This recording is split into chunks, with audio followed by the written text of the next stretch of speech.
Hey guys, we're trying something new, a children's talk, but virtually. I'd love you all to come sit at the front, if that's entirely possible at home. But I want to tell you a story about a very special Easter egg. And so with me here, I've got a bag full of different exciting things.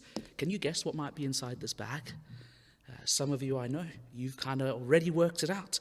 We have eggs, some very special eggs. And inside my eggs, I've got some things that are going to help me tell our story today.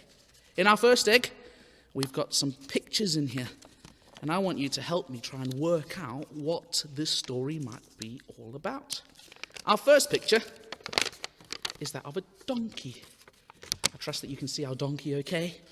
And our second picture is that of a palm leaf. So what do you think a donkey and a palm leaf have in common with our story? For those of you that are on it, you're right, the story of Easter. See, there was a very special man that came wandering into a city on a donkey. His name was Jesus. And as he came in on the donkey, all the people were standing there waving palm leaves and crying out, "Hosanna, Hosanna to the King. Welcome to Jesus." Everyone was very excited as he passed by, and they shouted, "Hooray!" They even waved their trees and branches and put their cloaks on the floor because Jesus was a very special man. He was God's son. Jesus had lots of people who loved him and who followed him.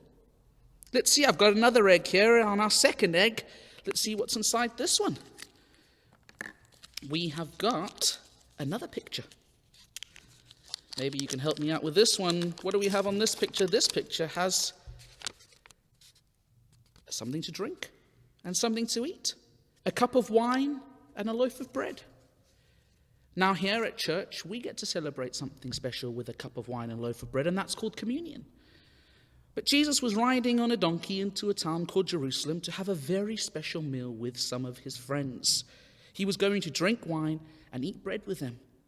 He likes having meals with Who likes having meals with their friends and their family? I do, and so did Jesus. Lots of people were going with him because they loved being with him. Our third egg. And in this one, we have two pictures. We have a picture of some very grumpy-looking men. Can you guess who these might be? These were known as the Pharisees and the Sadducees. They didn't like Jesus. They were very jealous of him. And they were often very grumpy, because they thought Jesus was coming to take their job, to take over their kingdom, to be the king. But little did they know that Jesus' plan was to save them from their sins. But there was also another man involved in our story, and his name was Judas. He was a disciple of Jesus, but he was very greedy. And he was offered some silver coins to betray Jesus. And we all know what happened next. Judas got very greedy, betrayed Jesus, and ultimately ended up putting him on the cross. And that leads me to our next egg. In our fourth egg, we have a picture of a cross.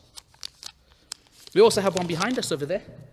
And we remember that every Sunday when we look at that, the picture of the cross. Jesus, in those days, was put to death on a cross. It was their way of paying the price for when they were bad. But Jesus had done nothing wrong. But God had a plan that involved this cross. The Pharisees told lies about Jesus and said that he had done wrong things, and thus Jesus had to die. But as I said, God's plan was to be fulfilled. His friends were very, very sad because they thought that Jesus would never be seen again. It was Friday, and this day is known as Good Friday. Very confusing as to why it's known as Good Friday, but it's because God had a plan. And in our second to last egg, we have a picture of a cave and a stone. This is where Jesus was buried. When people died in those days, if they were special, they got put into a tomb, and a gigantic stone was rolled in front of the tomb to protect the body, but also so that people couldn't come and steal the body.